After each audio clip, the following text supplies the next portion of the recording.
ನಿನ್ನೆ ರಾತ್ರಿನೇ ಏನು ಹೇಳಬೇಕು ನಾನೆಲ್ಲ ಹೇಳಿದ್ದೀನಿ. ಏನಾದ್ರು ಇದ್ದರೆ ಖಂಡಿತ ನಿಮ್ಮನ್ನ ಕರಿತೀನಿ.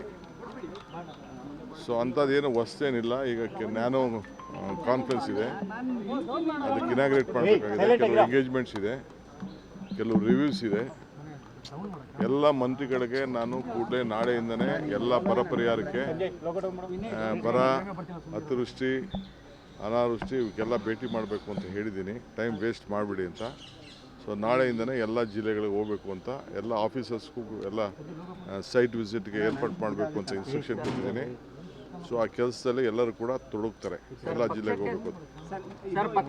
ಸಾಮೂಹಿಕ ರಾಜೀನಾಮೆ ಕೊಡಲಿಕ್ಕೆಲ್ಲ ಮುಂದಾಗಿದ್ದಾರೆ ಸರ್. ಯಾರು ನೋಡಿ, ರಾಜೀನಾಮೆ ಕೊಡೋರು ಇವೆಲ್ಲ ರಾಜಕೀಯದಲ್ಲಿ ನಡೀತಾ ಇರೋದು.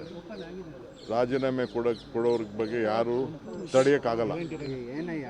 ಪಾರ್ಟಿ ಬೇಕು, ಅವ್ರಿಗೂ ಭವಿಷ್ಯ ಬೇಕು ಅಂತಂದರೆ ಪಕ್ಷ ಇದ್ದರೆ ಇದು.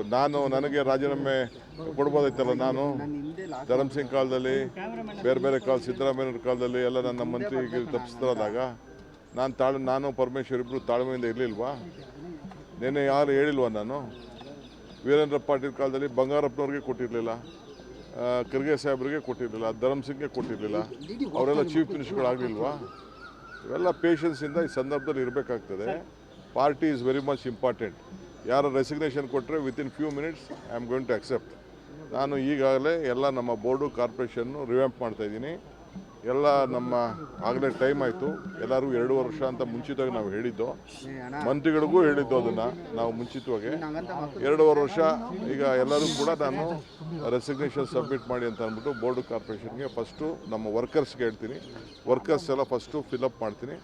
ಆಮೇಲೆ MLAsನ ಕರೆದು ಒಬ್ಬೊಬ್ಬರನ್ನೇ ಮಾತಾಡ್ತೀನಿ.